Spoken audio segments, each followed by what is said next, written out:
ESPN welcomes you to the following presentation of the National Football League. Starr takes the snap. He's got the quarterback seat. What heart by these kids! Montana throws his pass. Caught by Clark. Clark got a touchdown. We brought our A game. We're going to show them our A game today. Win this thing on play. 1, 2, 3.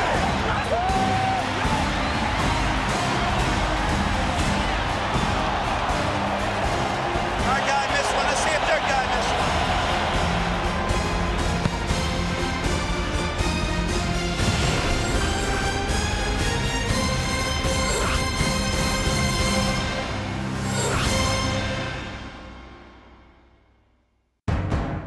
Between 1992 and 1997, Vikings head coach Dennis Green guided Minnesota to the playoffs 5 times. During that span, the Vikings advanced to the second round only once, where they were blown out by the San Francisco 49ers. When Green drew criticism for his lack of postseason success, the need for an impact player became vital. In the 1998 draft, Green took a chance on Randy Moss, a talented receiver with a troubled past. We had a lot of players in place, had been a playoff team in 96 and 97, but I think the down-the-field, big play capabilities of Randy Moss made a huge difference. Moss's impact was immediate.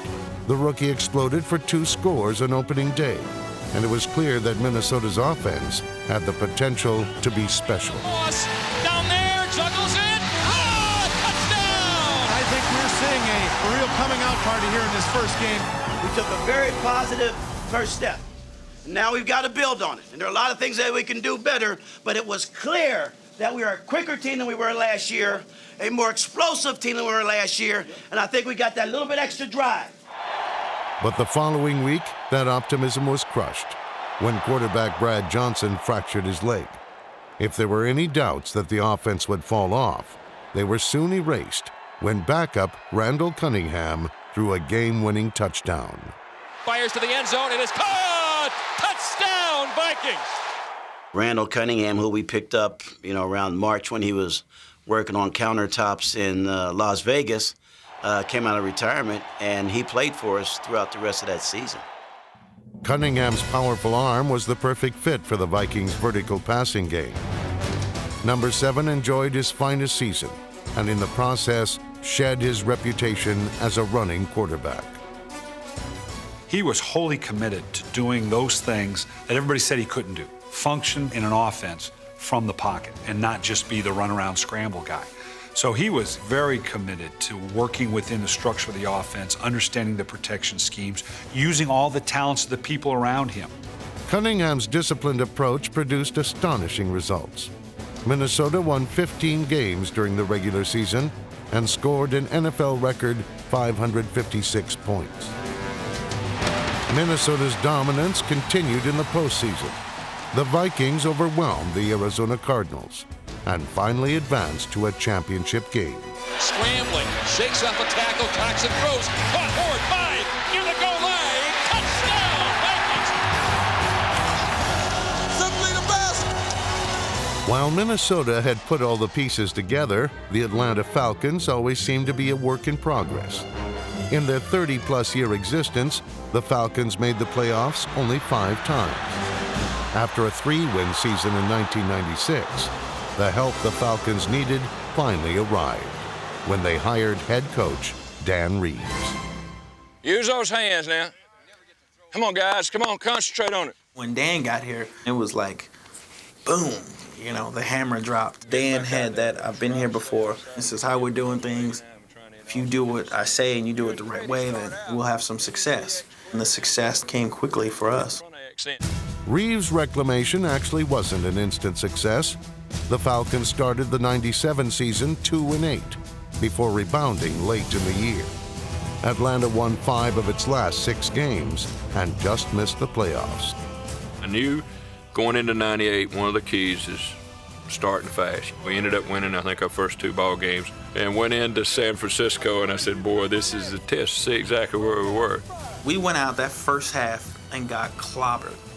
And it was an eye-opener because we wasn't anywhere close to where we needed to be, and San Francisco showed us that, and our guys realized we needed to work harder. It was like, okay, this is not happening to us again. And we went on a run. I remember going to New England, we crushed the Patriots, and that's when everybody was like, these guys are serious. From that point on, we knew we were better than a lot of teams we were playing, and we weren't gonna mess around with them anymore. The Falcons disposed 12 of their next 13 opponents, including their old rivals, the 49ers. During Atlanta's ascent, tight end O.J. Santiago invented a new celebration called the Dirty Bird. The dance not only became the Falcons' trademark, but also their rallying cry. Ain't no stopping us. Here we go. The Dirty Bird's coming to the neighborhood, baby. Better look out. What people saw on the football field, that was the type of team we were off of the field. We hung out together. We had great chemistry. It was a fun football team. The Falcons reveled in their newfound success. But late in the year, that joy turned to uncertainty when Dan Reeves required open-heart surgery to repair 3 blocked arteries. Nobody expected something like that to happen. You know, the season's going so well. We didn't know what was going to happen. Was it going to go downhill from now? I remember very vivid in my mind, Coach Reeves coming into our meeting. Doctors did not recommend him getting out of bed a few days after his open heart surgery. And he's walking down through the team meeting room, and you hear him breathing real heavy, and I mean, he's struggling to get down there, and you see it in his eyes. It was important to him to address the team and give us some motivation. Going into Detroit to win our division, we wanted to win for Coach Reeves. Inspired by their coach, the Falcons defeated the Lions to clinch their first division title since 1980. After watching the final 2 regular season games from the hospital, Reeves returned in time for the playoffs. Guys, let's go for 60 minutes. Win this thing on 3. 1, 2, 3. Just as they had done during their battle in November, the Falcons overpowered the 49ers to claim victory. He's down to the 15, down to the 10, down to the 5, dives to the goal line. Touchdown, Atlanta! And the Falcons have won the football game. And the Falcons advance to the NFC Championship for the first time in team history.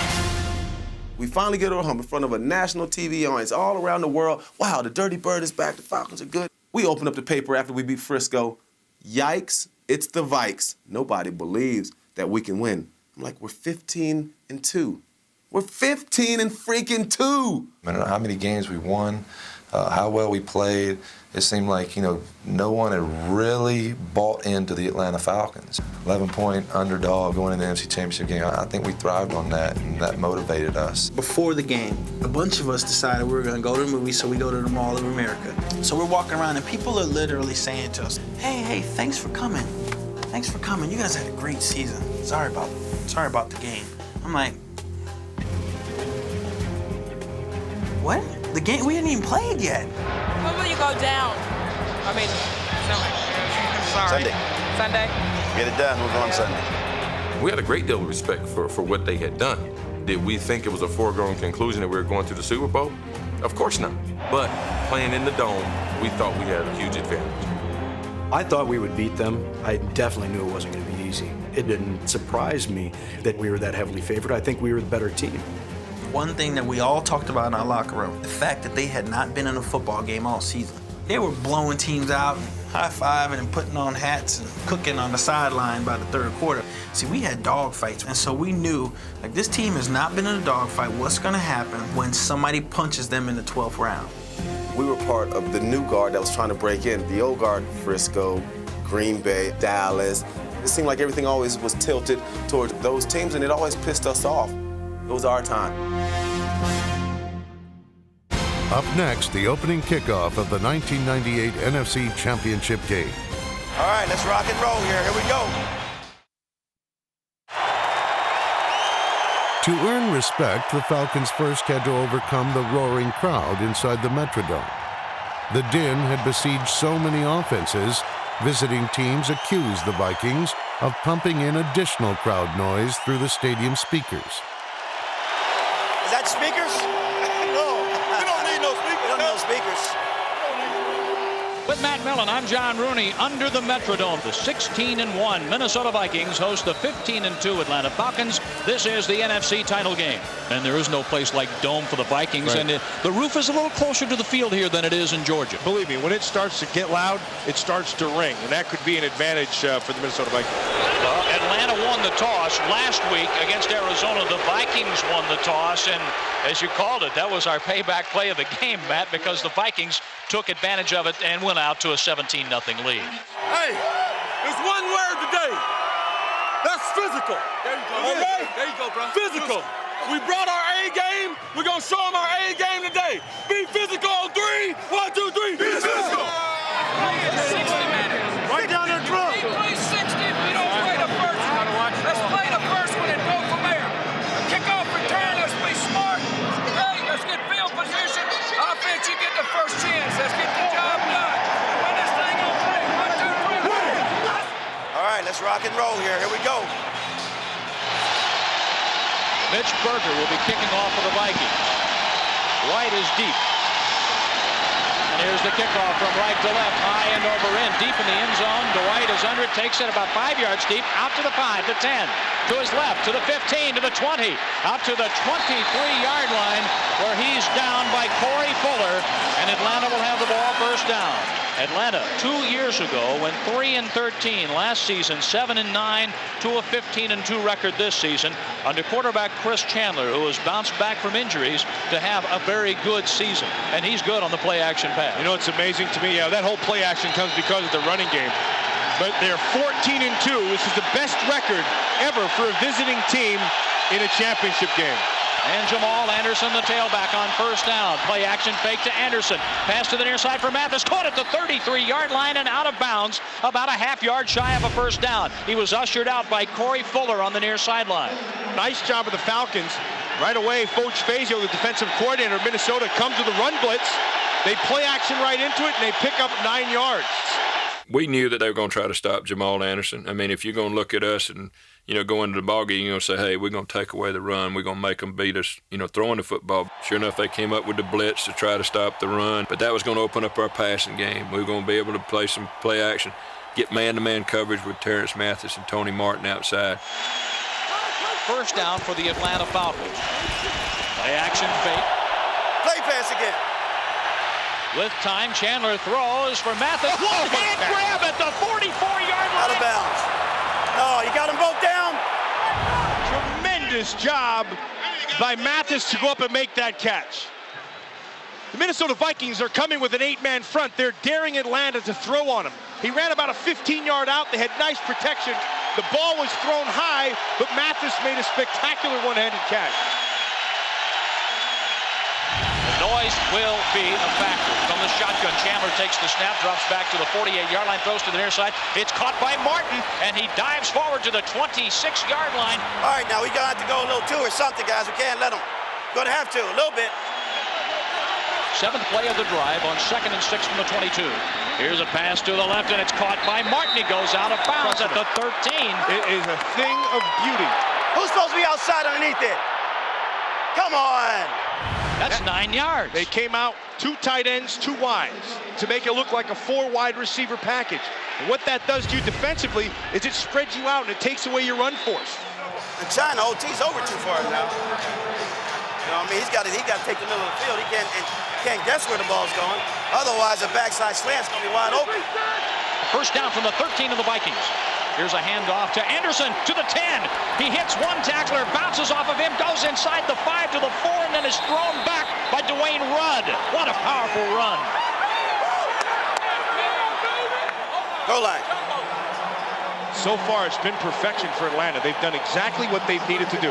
First and goal for Atlanta on the opening drive of the NFC Championship game. Here's a pitch to Anderson running right, hit at the 5, and hit by Stalin Colonnade. Come on now, build the wall now, let's go. The 11th play of the drive coming up. Here's a handoff to Anderson, hit at the 5, grabbed around the ankles by Robert Griffin.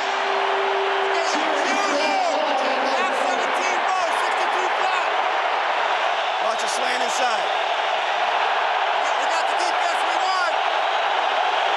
Know where it's coming to make the play. wide receivers both ways on 3rd and goal from the 5-yard line. Here's a passing situation for Chandler. Looks in the end zone, and it's a touchdown. A 5-yard touchdown grab by Anderson. How can we not be more aggressive than that? You got to be me. And the Falcons are on the board. It looked like Dwayne Rudd had the coverage, but Anderson got to the inside, and Anderson with a hand catch right out in front of him, and it makes it 6 points. Just beautiful. Hell, the ball was on the 4-yard line. Oh, yeah, you said he's in the 5-yard chuck area. You're a 5-yard chuck area. You should attack the damn guy. Remember now, you're within 5 yards. You knock that guy off. You don't have to worry about coverage. Just knock his ass off coming out weak side. It was game plan. I mean, we saw, you get ideas from what you see on film, and we'd seen in that formation when you went to a split backfield that they would double the outside receiver on the weak side. The middle linebacker would go strong to help with the tight end and the fullback. And they would isolate the backside linebacker. Usually, when you run that flat route, that's what we call it. It was a flat and in, but most people call it out and in. You try to get him outside, and then you go inside of him and basically lose him. Well, Rudd stayed inside. He wasn't in bad position, and so I had to go up and make a move, and then just to try to get hard inside of him so Chris can have a hole to throw it in. And as soon as I did that, Chris threw the ball. It was over, touchdown. And I remember looking for the one guy who was screaming the most insane profanities in pregame to me, telling me how I wasn't gonna be dancing in Minnesota, and I was like, where is he? And I found him, and I'm like, here you go, Dirty Bird just for you. They brought the A-team out today. I can see that right now. Till we get them figured out, it's gonna be that kind of game early, so just keep on doing it. Let's do our thing, we'll come down on it. That touchdown was huge, but I still think that the real positive about that whole drive was our ability to not have a penalty. We drove down, took all of the noise that they could throw at us, and that was important for us to establish that we could handle the crowd noise, that we could throw the football against them. And so I thought those two things were really important. We have 8:21 to go in the opening quarter of the NFC Championship game. And the Atlanta Falcons are leading the Vikings 7-0 here in Minnesota. Coming up, the Vikings' record-setting offense hits the field, hungry to even the score. On the opening drive, the Falcons had accomplished their mission, silencing the Metrodome crowd. Atlanta braced for Minnesota's response. During pregame, it was revealed that Randy Moss would likely be the one to strike back. And then, like I say, we go with Randy early and often. I don't catch 5 hitches, doesn't matter. Some of them ain't gonna make the tackle. You gotta make them think they gotta do more than just turn around and run. We knew that Randy had an advantage no matter who they were playing against. Ray Buchanan was a very good corner, but there was still no one outside of Dion that we thought could cover Randy one-on-one. We're gonna get him the ball, and then we're gonna try to run the ball later on, eat up the clock, and wear them down. You know, what the Falcons have done effectively, it's just a quiet place to play right now. It is. It really got quiet after the touchdown. Yeah, from that start right now, I mean, they're sitting on their hands. What had to happen with the Atlanta Falcons at the start of this game has happened. Now the next part is they have to stop Minnesota in this first drive. The Vikings have been able to strike quickly all season. Andrew Glover is a tight end to the far side. Carter wide to the left. Moss flank to the right. Cunningham, play action fake, wants to throw to his right, does so. Moss makes the catch at the 32-yard line. That's a first down. A first down for the Vikings. Simple, just play action. Moss ran about a 12-yard in, right in front of the corner. Booker, who's afraid that he's going to get beat deep, so he's given a cushion. The plan was, look, we do have to stop that running game, because if they run the football, they're going to, just keep running it, and jam it right down your throat. But the main thing in the passing game was we would give up something short, but let's don't give up anything deep. Make them earn it. If you want to stop the run and that becomes the major focus for you, and you're going to make us beat you throwing the ball, then we were going to press that aspect of it, and we were able to throw the ball pretty well in the first half. 3 wide receivers with Matthew Hatchett going wide to the right. On first down, Cunningham wants to throw and dumps it off to Glover. Makes a catch at the 33-yard line, runs forward to the 38 or 39. Andrew Glover picks up 6. From the 38-yard line of Minnesota, here's a handoff. Robert Smith trying the right side, gets to the 38, up to the 39-yard line. 3rd down and 3. Moss wide left. 3rd and 3 from the 39-yard line. Back to throw Cunningham. Looking left, looking for Moss at the 35-yard line. And a penalty marker down with the coverage by Ray Buchanan. The bumping and the shoving going on between Buchanan and Moss brings a flag at the 30. There was some jostling going back and forth. Ray Buchanan was looking for a pull on his shoulder, but he's going to get a bump. A 30-yard penalty, though, on the pass interference. Yeah, I wouldn't have called it. You got to let them play. When I saw on film and what he was doing to defensive backs, I knew that he was a beast. He was a freak of nature. It wasn't scary to me. I took it on as a challenge, even when I had to go against Jerry Rice that year. I've been up against great guys already. I took it on as a challenge for me to shine. Here we go. This will be it for 6. Hit for 6. Yes, sir. He's got to be.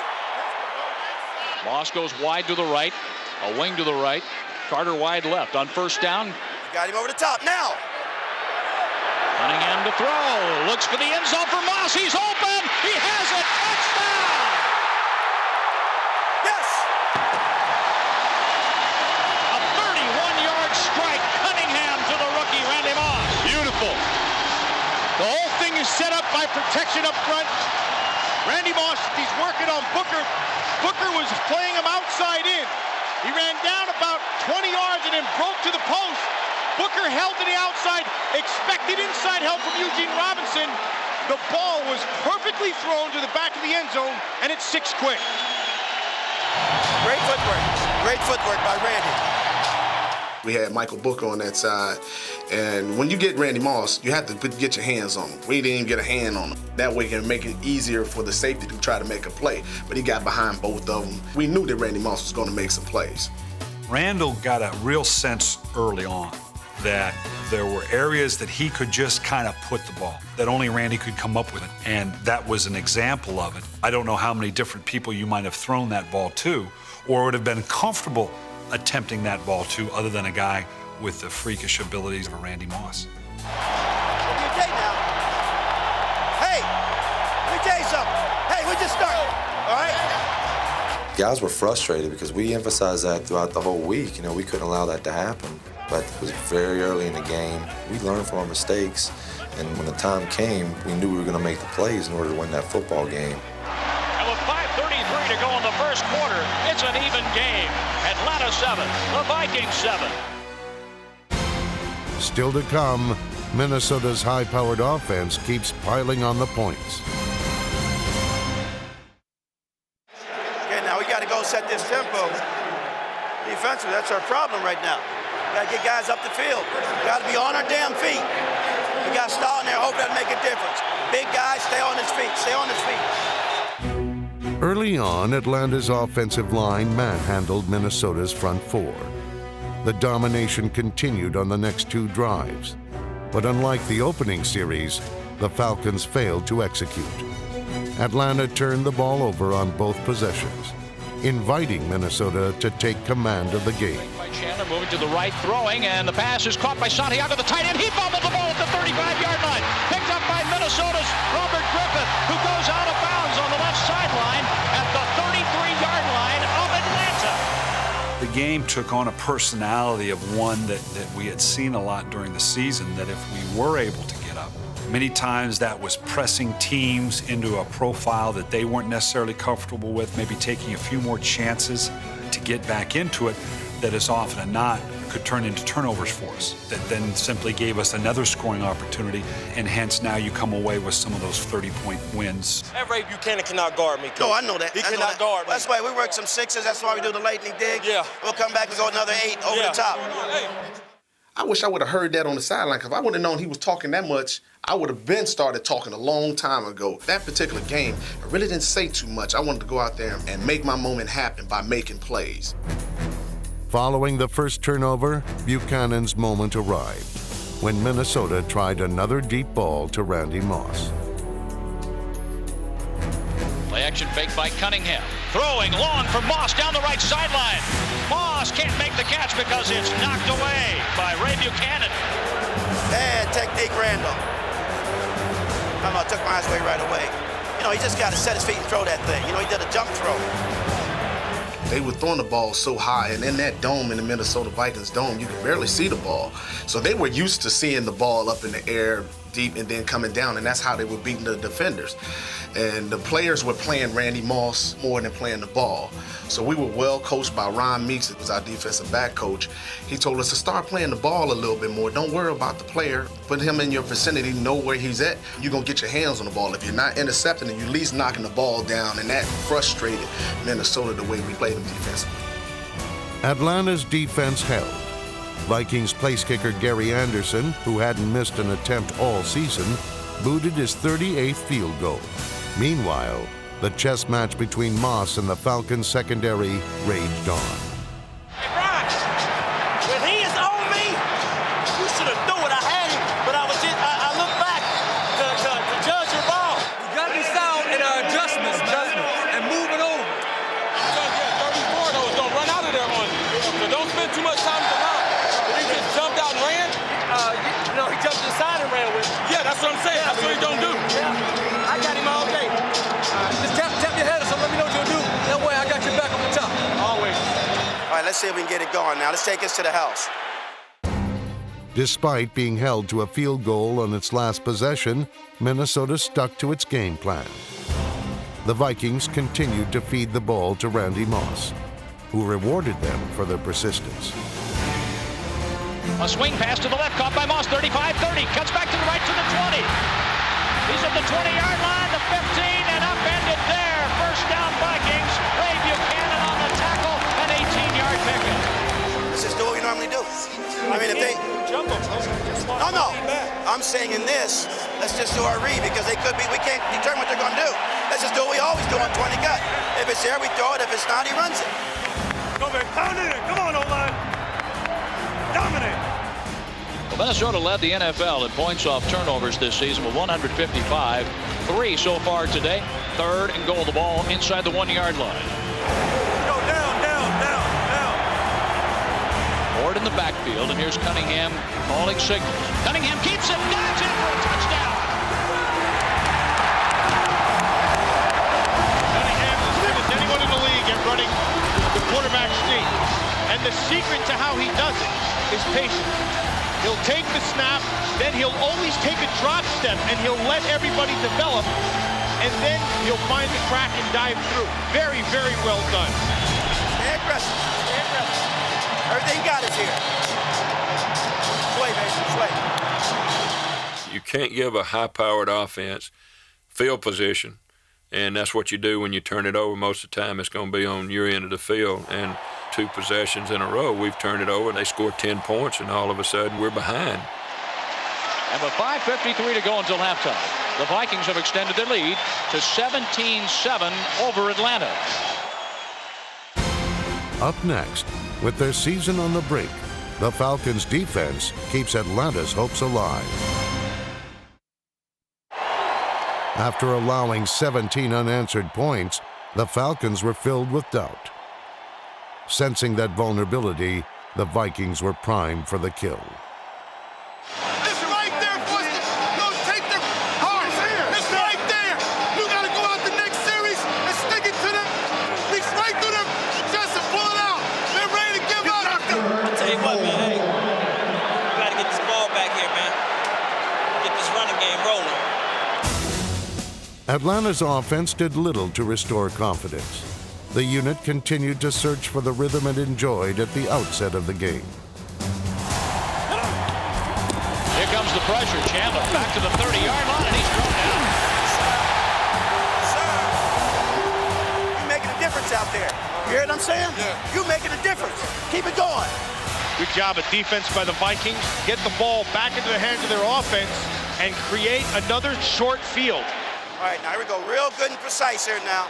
Just to put it up 24/7, we put the ass away. Take them totally out of the run game. All our good stuff now, all our good stuff. The Vikings are trying to make some more points with 4:13 to go until halftime. Here's a running play. Smith takes the handoff to the 42-yard line. Face mask. Penalty marker down. That's 15. That's going to be a face mask on Jesse Tuggle. Yes, sir. 15 yards. From the 42-yard line of Atlanta. Here's Cunningham with the snap. Looks to the right, throws to Evans, the fullback, caught at the 40, to the 35 and out of bounds. Got penalty marker down, a late hit. Personal foul. 17-yard line. Atlanta has hurt itself. Exactly. The second quarter, 2 fumbles, now 2 big penalties. All right, here we go. Now let's put him away. Let's put him away. I would take a shot to the end zone right here, try to go for the throw. And back to throw. Play action pass. Cunningham to the end zone for Moss. Off his fingertips. Incomplete. Great throw. Caught him in his zone. Ran right through the zone. Eugene Robinson had to pick him up. That's a mismatch with foot speed. But boy, do I like that call. That's what you have to do. You have them on their heels, not try to punch them right square in the face. There's a couple times in every game that there's a tangible, if this were to have happened, we've got ourselves a win. So it's certainly easy to look back and recognize it, but I think even at the time we recognized we missed an opportunity there to maybe put an opponent away. Not to say that they couldn't have come back from that kind of deficit, but the way the game had gone, the point differential that now meant, that would have been a tough hill to climb. Okay, let's go, field goal. That was there, he still should have had it caught, so. Take the 3, we'll take the 3, take the 3. Gary Anderson remained perfect by connecting on his 39th consecutive field goal of the season. Not all was right with the kicking game, however. A troubling trend was developing with the snap. Snap's getting higher and higher. Gary, bring it down a little bit. Tell Mike, bring it down just a little bit. That's right, that's good, that's good. We'll get the next, we'll get a 2-minute drive.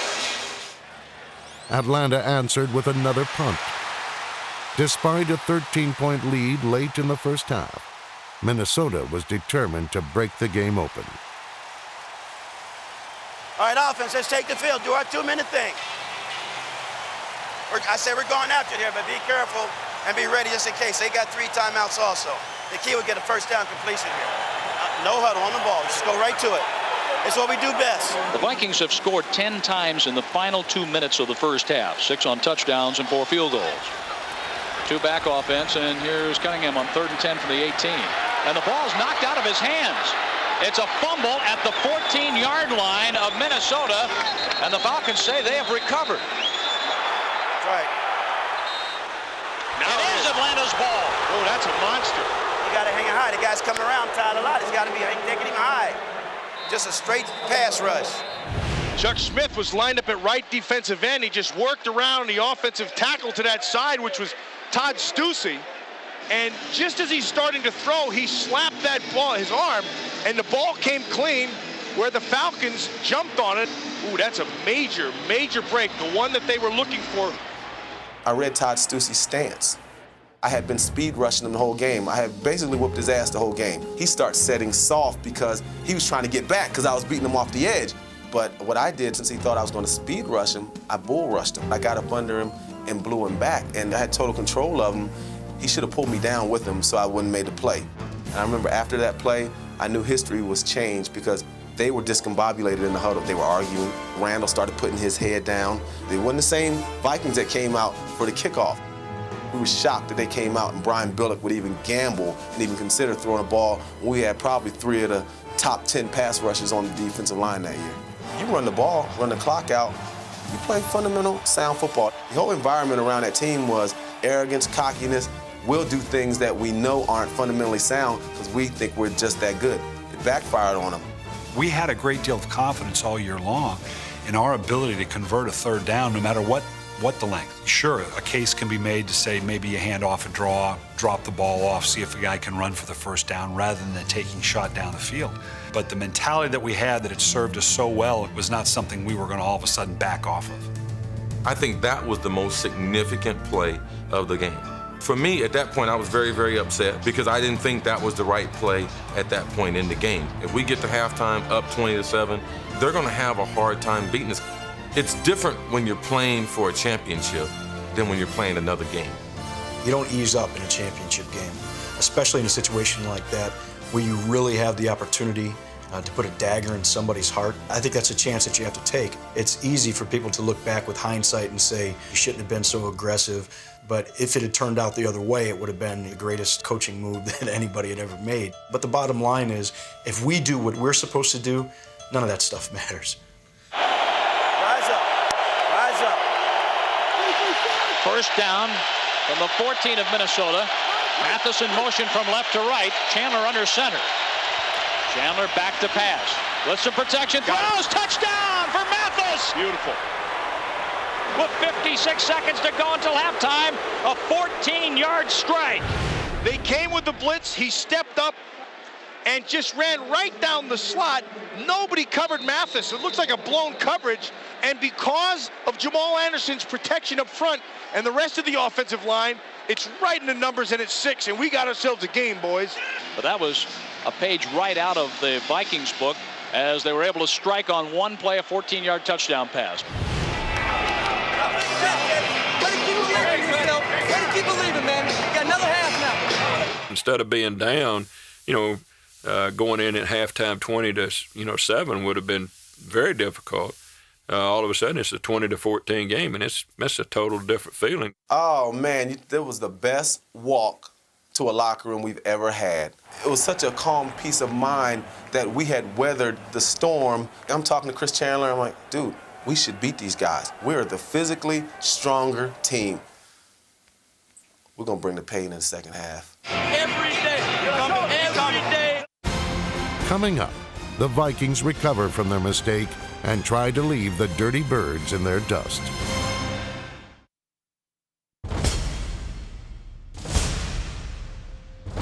The second half began with Minnesota leading 20-14. Yet the Vikings offense had lacked explosiveness and, more importantly, balance. Those troubling signs continued on their first possession of the second half. Here comes the pressure. Here's a handoff to Smith. Oh, he's nailed it, the 36. Oh, way, man. Keith Brookings is the man who hit it. I read run immediately and shot the gap and met Robert Smith probably right when he got the football, it felt like. There's one thing for sure is that I'll never forget it, and he probably won't either. We hit Robert Smith in the mouth early and often, and I don't know if Robert really wanted any that day. How does the bully respond when he gets punched in the mouth? How does the bully respond when his tongue is bleeding if it's never bled? Hey, I mean, if you can hang your hat on that, that's fine. Mitch Berger had 17 kicks inside the 20-yard line this season. It's his first punt of the day, and he booms one. Nice kick. Way inside the 20. Dwight makes the catch at the 3. Comes back to the 5, the 10, to the 15, to the 20, the 25, and tackle at the 27-yard line. Tim Dwight's risky punt return was yet another example of the aggressive mindset that characterized Atlanta's overall game approach. The first significant play of the Falcons' opening drive of the second half was a 3rd down and 3. From the shotgun, Chandler takes the snap. He dumps it off to the right to Jamal Anderson at the 35, breaks a tackle, first down to the 40, down at the 42-yard line. All right, here we go, first down. A gain of 7 and a first down for Atlanta. First and 10 from the 42 of Atlanta. Santiago in motion, moves back to the left, and here's Chandler. Play action fake to Anderson. Pass is caught at the 45-yard line by Martin. He makes it down to the Minnesota 42. Hey, now Tim Dwight's in the backfield. Chandler lines up as a wide receiver. Dwight takes the snap, fakes left, runs right. The 40 to the 35 to 30, 25 to 20. Grabbed and pulled down at the 17-yard line, at the 16-yard line of Minnesota. And Dwight is saying he was grabbed by the face mask. No penalty marker, a 21-yard gain.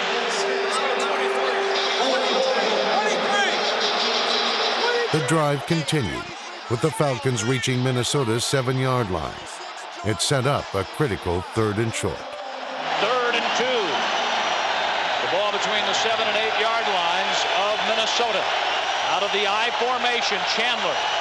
Long snap count, takes the snap, hands to Anderson, fakes right, runs, wrapped around the ankles at the 10 by Jimmy Hitchcock. Hitchcock made a touchdown-saving tackle. He was out of the play to me. He was out of the play, and I was gone because there was no one on that sideline, and I was looking at the end zone. I was looking at the pylon. And next thing you know, I'm falling. I'm like, oh, my God. And right after that play, I think I got up and smacked the ball. Hey, what was the front? Here's Morton Anderson attempting a field goal of 27 yards. Brzezinski to hold. The placement, the kick, end over end, and good. 5:36 to go in the third quarter. Oh, we have a game in this NFC title game. The Vikings 20, the Falcons 17. That's right where we wanted those guys, you know, because they hadn't been challenged like that at home. You know, they hadn't been in a dogfight like that. This is the most important drive of the game right here. The most important drive of the game. This is their worst starting field position all game long. And that's the 18-yard line for the Vikings, where they'll set up shop now. 1st and 10 with 5:26 to go in the third quarter. Here's Cunningham to throws, and it's caught by Glover, the tight end at the 24, hit at the 25, and down at the 27. 2nd and 1.5, baby. They're going to be patient, make him drive the field again. Hand off to Smith, straight ahead run, and he is gang tackled at the line of scrimmage at the 27. He didn't block it right. He lost didn't block it right. Set up 3rd and about 1.5 yards, maybe 2. 3rd and about 1. Cunningham under center. Will Cunningham keep it here? No, he's going to pass. Throws to Hatchett. Caught at the 31-yard line. Grabbed and thrown down. Lost wide left. Carter wide right. One back set with Smith. 2 tight ends. Motion by Carter moving to the left. Cunningham to throw on 2nd and 10. Rolls left. Has time. Sets up. Goes for a long ball. It's a wobbly pass. Underthrown. Incomplete at the 28-yard line in the direction of Randy Moss. Sorry, John. My eyes went immediately to Jesse Tuggle, who saw Randall Cunningham come outside, and Tuggle just drew a beat on him and just ran right through him. Randall had beat the outside containment, so I come up and I'm like, oh yeah, I'm going for the kill shot. I was just straight focused on just knocking him out. So I come up, man, and I get the opportunity, and you talking about bringing the wood. So they never been hit before. They never been hit. He's a prima donna. I love him to death. But in games like that, I'm bringing the noise. My thing was to put a hammer hit on somebody, and I caught him great right there.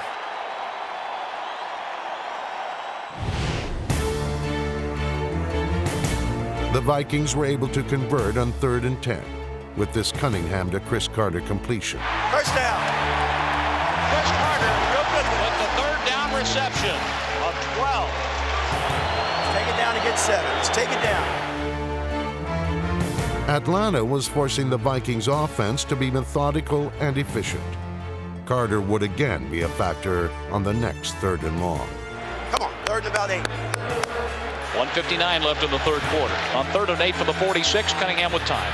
Steps out to the right, throws, the pass is caught by Carter at the 48, down to the 45, the 40, to the 37-yard line. 1st down, Jesse Tuggle on the stop. Minnesota had effectively adjusted its big play profile.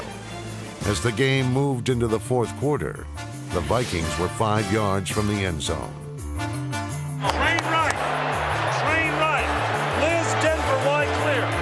We kind of overloaded the one side with Chris and Randy on the same side, and Andrew Glover. You're talking about 3 guys that have got some serious ups. Hatchett's going to be there. 2nd and goal. Here is Cunningham. Looks right, looks left. Throws to the end zone for Hatchett. What a grab! A touchdown, Matthew Hatchett, as he got inside Michael Booker. What a catch by Hatchett and a throw by Cunningham. If you throw the ball back to Matthew Hatchett and it's unsuccessful, every fan, every coach, every commentator in the world's going, why would you go back there when you have Randy Moss and Chris Carter and Andrew Glover on the right side? Matthew Hatchett ran a great route, and Randall got the ball to him. That's one of those, great throw. The Vikings' 15-play, 82-yard drive exhausted more than 7 minutes off the clock. With just under 14 minutes to play in the 4th quarter, Minnesota led by 10. Coming up, the Falcons strike back in a frenzied 4th quarter. 13:41 left in the 4th quarter. Vikings 27, Atlanta 17. Big drive now for Atlanta. Turnover with the icing on the cake. 3rd and 9 from the 21-yard line. Chandler out of the shotgun. Oh, is it noisy inside the dome. Here comes the blitz with Griffith. And the pass by Chandler down the left sideline for an open. Tony Martin makes a catch at the 30. The 20, the 15, the 10, and down at the 9-yard line. Tackled by Jimmy Hitchcock. You gotta be kidding me. All he's got to do is defend the deep ball. All you got to do is play the deep ball. On 2nd and goal from the Minnesota 7-yard line, the Falcons missed a great opportunity. Mathis can't hang on to it. He was in the end zone. It goes incomplete. Nicely thrown ball by Chandler. The ball was right where it had to be. Gordon Anderson will attempt a field goal, 24 yards. Here's the snap, the placement, the kick, high end over end, and good. The score is Minnesota 27, Atlanta 20. They didn't know the type of football team we were and the belief we had. We were strong, man. We were built strong because of everything that we faced throughout the course of the year. Here's Cunningham giving to Smith, running left tackle at the 19-yard line, a rolling tackle by Andre Crockett. They ain't letting us run with nothing right now. 3rd and 11 from the 19-yard line of Minnesota. Here come the Falcons. Cunningham back to throw, under pressure, dumped at the 10-yard line, undercut by Randy Fuller. You know, we had everybody covered and, you know, brought him off the corner, and I think it caught Randall by surprise a little bit. But it was a zone blitz, and, you know, they put in specially for, you know, Minnesota, and it worked. We can compete with these dudes, man. We can compete with these fellas, man. Way to go, champ. That's what I'm talking about, man.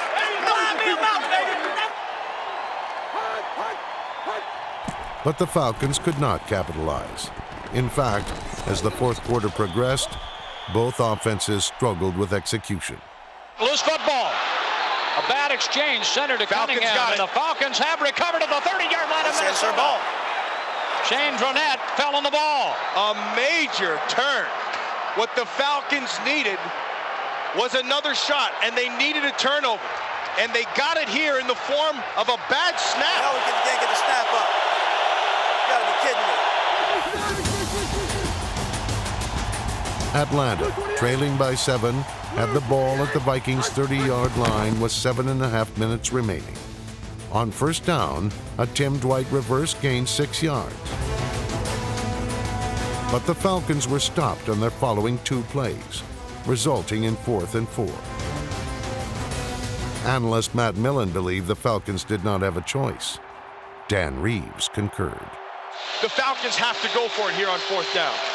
You're on the road, you're playing against a team, and you're down by 7. And we had a tremendous problem scoring down close. You know, Jamal Anderson was on. We were having trouble running.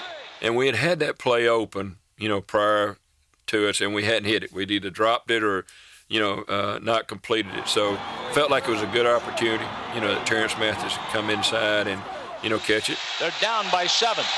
Motion now by Mathis, right to left, back to the right he comes. 3 receivers on the right side for Chandler. Takes the snap, back to pass. Throws incomplete, intended for Mathis at the 20-yard line, arguing he'd been interfered with by Fuller.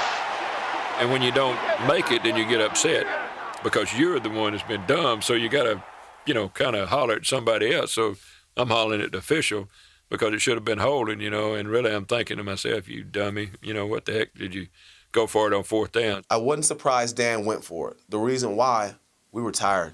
We were getting tired, and Dan believed that it was going to take more points than a field goal. I mean, we were just fighting for our lives, scratching and crawling, trying to hit them in the mouth and keep hitting them, keep pounding them, and we knew eventually something would break. While the Falcons continued to believe, reality was less promising. They trailed by 7. 6 minutes remained, and the Vikings had the football. Next up, 2 moments that shaped the course of NFL playoff history. It's the Vikings ball. First down from the 25-yard line of Minnesota. If you could just come away with a field goal, a 10-point, 2-score span at that point in the game was going to be somewhat prohibitive for them to come back. Smith in the backfield on first down. Here's Cunningham giving to Smith, running left with some room. The 25 breaks a tackle at the 28, across the 30, and out of bounds at the 33 and 34-yard line. 2nd and 1. 2nd and 1. 5:57 and counting the 4th quarter. Here's Cunningham on 2nd and 1. Gives to Smith, running right, has the first down at the 35, the 40, the 45, midfield and out of bounds at the 50-yard line. He's on the time. Great read. Great read, Robert. All right, let's stay in bounds. Use this clock. When we needed to do it most, we were able to take the ball and run it down their throats, period. And they could talk all they want about physical domination throughout the game. When we needed to do it most, we went down and did it. Use the clock. Use the clock. And the clock winds, 3:28 and counting in the 4th quarter. Hunter Goodwin, a tight end on the left side. Now DeLong in motion. Here's Cunningham giving to Smith from the 25 to the 20-yard line. Robert Smith. And the clock runs to 2:50 and counting. That's DeLong in motion to the backfield, and here's a handoff to Smith. Nothing left, turns to his right and gets hit, losing a yard to the 21. Third down. All right, they took their timeout. This wins the game, baby. We run it. If we run the ball, it's not going to make that much difference besides a timeout. Because if you're running the ball, you're only running it to eat up their timeout. You're not running it to get 7 or 8 yards. Hey, listen to me. We gonna run it? We're running it. I'm telling you, we don't. If we go to dig, they go, man, I promise you, that's a touch. Dig, that's what got us here. You want to go ahead and go lightning dig from slot? Okay, good. We thought they were going to blitz. I thought they were going to blitz. In that situation, all season long, they had blitzed. So it gives you your 2 best receivers on one side of the field, and if they play man-to-man, we're going to be able to take advantage of them. 10th play of the drive here. DeLong moving to the left and back to throw. Cunningham with lots of time. The time is running out. Good coverage. Throws it away over DeLong at the 10-yard line, incomplete. Let's go, field goal. They didn't play man-to-man. They end up playing zone. So it's not a good route against zone. So they won that battle as far as the chess match. Let's go. Excellent drive by the Vikings. They used up the clock, and they have an opportunity here with Gary Anderson to put this game out of reach. I remember it like yesterday. I went to sit on the bench, and I put my helmet down, and Tony Martin said, "What's up?" And I'm like, "What do you mean?" He's like, "Jim, he's going to miss." I said, "Tony, the guy, 37 of 37? He hasn't missed a field goal since I don't know when, since Moses departed the sea. I thought it was a done deal. I'll be dead honest with you. We're cussing him out. I mean, saying some of the nastiest son of a buck, you stink, your mama this, that, and that, and this, and this. If you choke, you go down in history as the GOAT. Anderson has been automatic all season long. He's been perfect on field goal attempts and PATs. Anderson is connected on 46 consecutive field goals. The placement, the kick. It is no good. It missed wide to the left. Unbelievable. You're kidding me. I was just completely stunned. You blew history, Gary. You blew it. I said that.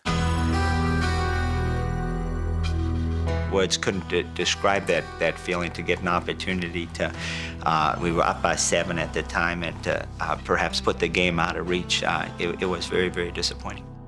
You know, to have that happen in the championship game, you know, was something that you don't forget about the next day. You know, it stays with you for a while. That point on, we're still 7 points down. That's when everybody looked around and the sideline went crazy. We knew right then, man, hey, look, that's just a sign to say, okay, it's our turn to take this game. There wasn't a doubt in my mind we were going to drive down and score 7 points. Not a bit of doubt in my mind. I knew that it was going to be a tied football game. There were 2 minutes and 7 seconds remaining in the fourth quarter. Was this to be a moment of desperation or opportunity? For Chris Chandler and the Falcons, it was a moment that defined a team and a game. Snap, looks to Mathis, catches at the 41-yard line. Mathis then goes out of bounds, picked up 9, and got a first down. Down it in, baby, just like we like it. It's our game, baby, our game. First down from the 40 of Atlanta, shotgun formation. Chandler takes the snap. He steps up, looks left, throws, and the pass is caught at the 35 and the 30-yard line. Ronnie Harris for a first down, and the ball will be marked at the 31-yard line of Take a pick. wide receivers both ways. Harris on a slot to the right, Martin wide left, Mathis wide right from the shotgun. Chandler. He has time. He throws for Harris, incomplete, and almost intercepted at the 8-yard line by Robert Griffith. Incomplete. Martin wide to the left. Wide right, Mathis. Harrison a slot to the right from the shotgun on 2nd and 10 from the 31. Here's Chandler stepping up, running. The 30 trips to the 25 to the 24-yard line. Wayne Rudd was there as Chandler tripped, and Rudd just put his hands on him. 8-yard gain for Chandler. He gets up limping too. A timeout call by Chandler. Oh, that's a last timeout. It's 3rd and 1. The ball at the 22 of the Vikings. Chandler jogged back to the huddle, testing the right knee. Handoff to Anderson, running left, first down to the 20-yard line, cuts back in, gets to the 16. Gotta go hurry up. 120 and counting. What a game. What a great game. Martin wide to the left. Three wide receivers to the right. Under center, Chandler on first down from the 16 of Minnesota. Chandler back to throw. Lance throws. And the ball is batted down, incomplete, almost intercepted in the end zone by Griffith. Now let's go with the same play again. Okay, 78, bring it. Three receivers to the right, one to the left. Anderson behind Chandler on 2nd and 10 from the 16 of Minnesota with 57 seconds to go. Here comes pressure. Chandler moves left, looks to the end zone and throws. And the catch is made. The goal line, touchdown. It's a touchdown, and Mathis made the catch, a 16-yard play. Oh, my. John, it was all Chris Chandler. The pressure came inside. He bought time. There was time to run to get the first, but he decided to take a chance back down the field. He spotted Mathis, and this ball had major mustard on it. Obviously, Chris Chandler, he's not Michael Vick, you know, and so as soon as you see him on the move, it's like, uh-oh, what's going to happen? But he darted it in, and it was a tight spiral.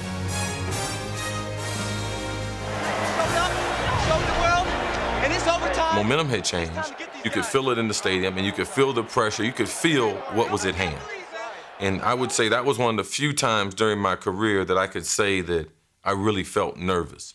We had come so close to putting the game away, and then to have them go completely the other way and tie it up, it was just an awful feeling. Coming up, the other Anderson gets his chance in overtime. All right, let's go. New game. First one to score wins. Let's score first. We knew we were going to win that game now. We knew we were going to win. We never lost that faith that we were going to do it, you know, and that's what separated us from them. As this tightly contested, emotionally fueled game moved into overtime, it was evident that the Falcons' defense had taken Randall Cunningham out of his comfort zone. Cunningham rolling right, getting away from pressure. The ball's not free, a fumble. Recovered by the Vikings, Dixon. Fumble again, fumble, the ball Falcons still got loose. it back. The Falcons are going to get the ball, it looks like. Let's see. See if the ball was ruled down. Well, I don't see an official pointing to the spot. Maybe I do now, yes. So the Vikings got 4 yards out of that. Here's the snap. Draw. And the draw to Horde, hit at the 41-yard line, down at the 42. And sets up this third down. 3rd and 8 from the 42 of Minnesota. Back to pass Cunningham. Looks to the right, and the pass incomplete, intended for Moss, and there was contact before the ball got there. Yeah, by Ray Buchanan. No penalty marker. Buchanan came over the top, and I'm not so sure that there wasn't contact on that.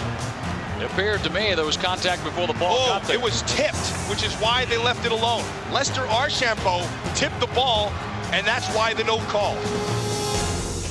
The first overtime possession for Atlanta's offense produced 2 first downs, both by Jamal Anderson. Right, here's a handoff, Jamal Anderson to the 20, 25, first down, out to the 30-yard line. Chandler, a straight drop, dumps it over the middle to Anderson, 35 to the 40-yard line. 11 yards on the gain on the pass play. Following Atlanta's punt, the Vikings offense faced a 3rd and 10 on their second drive of the extra period. 3rd down and 10 from the 39-yard line of the Vikings. Here's Cunningham setting up at the 30. With time, throwing long for Moss at the 20-yard line, incomplete at the 15-yard line. He got behind Eugene Robinson, but Robinson played the high ball. Eugene Robinson went up and knocked the ball away because Moss clearly had him beat down the sideline. Oh, that could have been the game right there.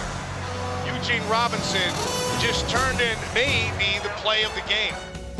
Atlanta had held the high-powered Vikings offense to 1 score on their final 10 possessions of the game. A brilliant Mitch Berger punt placed the burden on the Falcons offense.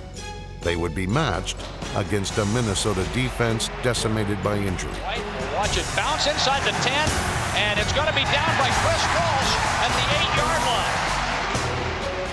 So we were kind of backed up, and you're kind of in a mode that you want to score, but you also don't want to turn the football over and give them great field position. And the start of that drive, O.J. Santiago was huge. 8:28 to go in OT. High formation behind Chandler. Chandler back to throw. Throws, and it's caught by Santiago, the tight end, at the 20. Rolled down at the 23, 24-yard line. It got us out now and got us a little bit of a breathing room, and then, we end up hitting him on a corner route, which, from the sideline looks like it's going to be a touchdown. Chandler back to pass. Got tight end. Woods has been picked up. Run with him. The pass for Santiago. The catch at midfield. He made the grab. Son of a Bob, you got to be off him and run with him. Son of a. Santiago, 26 yards on the play. He has come up big in overtime for the Falcons. You've got guys on the field that are not accustomed to being on the field. I just think that we just didn't have the same team on the field that had gotten us to a 15-1 regular season record, and it showed up. Why would Bobby be up on that big, fast tight end with a Mac blitz for, say, cover one? Drive started at Atlanta's own 9-yard line. Out of the I formation, Kozlowski and Anderson. Motion by Mathis, and there's a handoff. Jamal Anderson running right, trying to break it outside to the 45. Out of bounds at the 43-yard line. Santiago in a slot to the right, slot left.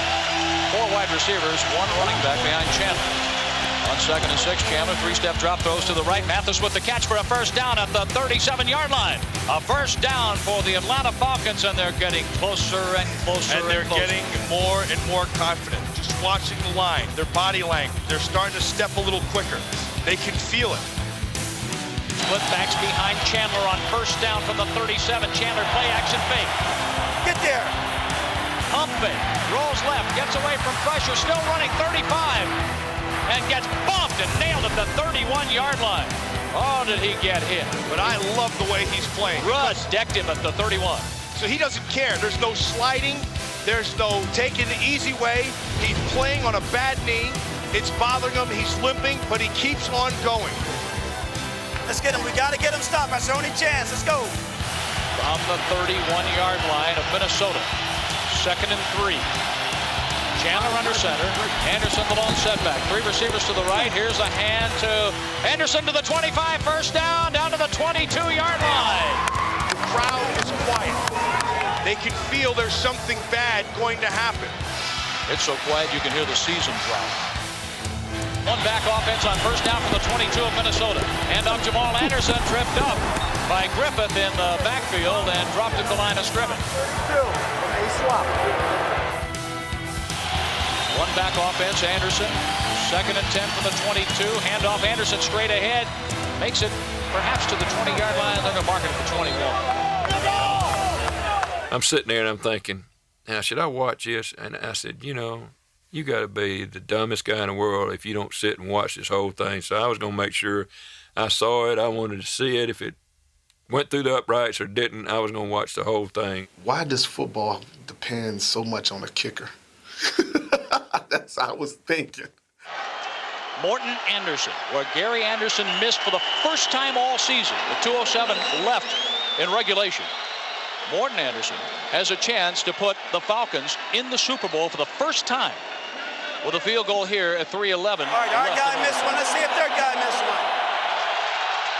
Morton Anderson, the left-footed kicker, the soccer-style kicker, attempting a 38-yard field goal to put the Falcons in the Super Bowl. Straczynski to hold from the near side hash. Here's the placement. The kick, high, end over end. It's gone, and the Falcons are going to the Super Bowl! Who would have ever believed it? When that ball went through the uprights, it was so quiet you can hear a pin drop. It was the sweetest sound I ever heard in my life. I'm wanting to, grab somebody and, be a part of the celebration. And all of a sudden I go, whoa, man, I've just been cut on about 4 weeks ago, and chest has been open. I don't think I want to get in one of these positions where, you're getting fall down and people on top of you and stuff like that. So I started looking around then and kind of being a little protective to make sure I didn't get too excited in this celebration. An 11.5-point underdog into one of the noisiest stadiums in the National Football League. No one gave them a chance except themselves, and they just did what no one thought they could do. No one gave us a chance, and we made it happen. And it was evident for everybody to see.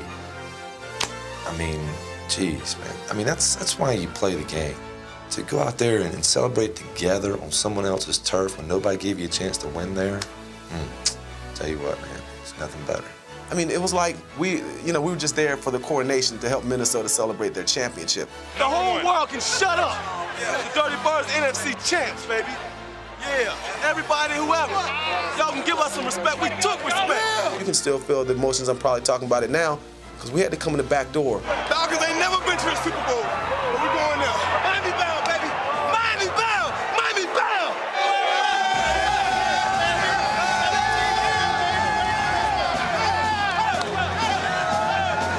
You see how stupid you are doing a Dirty Bird. But I mean, I was excited. I'd do it again. You know, give me a chance, go to Super Bowl.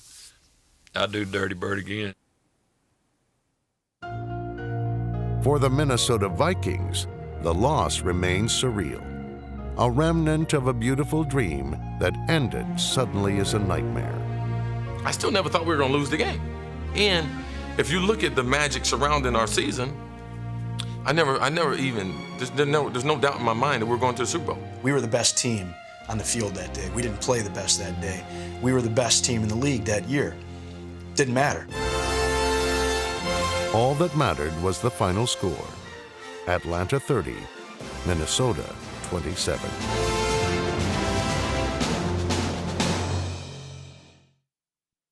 Tell them again. Best NFC Championship game ever. Ever. And guess who won, baby? Dirty. We won. The Dirty Birds. Dirty Birds. Why not? Why stop here? They ain't want to see us here, baby. They ain't want to see us here. 2 weeks after their overtime victory in the NFC Championship game, the Atlanta Falcons were again viewed as supporting players in a feature film headlined by the Denver Broncos. In Super Bowl 33, the Falcons could not overcome the odds. The promise of the Super Bowl was quickly followed by the crushing reality of a 5-win season. Once more, a franchise that had never achieved consecutive winning seasons in its 3+ decades of existence took a considerable step back. I think the team might have got big-headed. Let's just be real about it. You know, the lights got bright.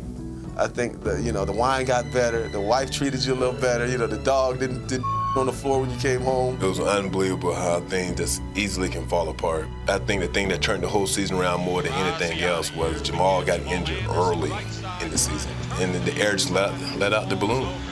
Looks like maybe he hurt his knee. Now we asking and second guessing ourselves, can we win? We went downhill fast. In 2000, when I came back, we just had a different team. I just remember offensively, I was like, man, we are not good. In certain situations in that season, I felt like, what can I do? Like, I felt hopeless. And I've never felt like that on a football field. 1999 and 2000 produced 9 total wins for the Falcons. The Super Bowl was a distant memory. The result of Atlanta's swift decline was the opportunity to trade for the first pick in the 2001 NFL Draft. With the first selection in the 2001 NFL Draft, the Atlanta Falcons select Michael Vick. While Michael Vick remains at the center of a new era in Atlanta, the fortunes of the Minnesota Vikings began to change immediately following the championship game loss in 1998. Well, I remember doing an interview that night with Brian Billick. We went to the local station, and he was talking about getting a head coaching job, and that was the very first step right there, I think. It's such a blur because those teams that were interested in me were not anticipating us or me being available till after the Super Bowl. And now all of a sudden, boom, the whole world had changed. I didn't have a lot of time to dwell on the loss. We never, I don't think, recovered from that. Men, the time is here. It's time to go to a Super Bowl. And the Ravens are the champions of the world. As head coach of the Baltimore Ravens, Billick was a Super Bowl champion 2 years later. The team Billick's Ravens defeated in Super Bowl 35 was the New York Giants. It was the Giants who defeated the Vikings 41-0 in the 2000 NFC Championship game. That was the final playoff season for Dennis Green as Minnesota's head coach. Green and the Vikings parted ways during the 2001 season. The glow of 1998 clearly extinguished. It played out. I mean, we never had a chance to have that same type of team. 10 years is too long. I was there from 1992 to 2001. I think anybody would tell you that 10 years in the same job is too long. The bottom line is we had a team that had a great run. It was 15-1, and we really wanted it to be a championship run, and it wasn't. It was a good season, but you can only be a great season if you win a championship, and we didn't win the championship. If you don't win the Super Bowl, you've done some good things, but what have you really done? The only win that really mattered never arrived. And every single one of us will feel it for the rest of our lives. And that realization that you'll never have that chance to do it, it's something that really hurts. It was probably the greatest feeling I've ever had playing in my professional career. It was the greatest feeling. It was that one moment that you have because you don't know what it takes for a special team to come together and make it to the Super Bowl. The special bond that defined the 1998 Atlanta Falcons has only increased with the passage of time, perhaps more fully realized than ever. Their NFC Championship game victory over the heavily favored Minnesota Vikings assured them a lasting place in NFL playoff history. ESPN thanks you for watching this presentation of the National Football League. The NFL is online at www.nfl.com.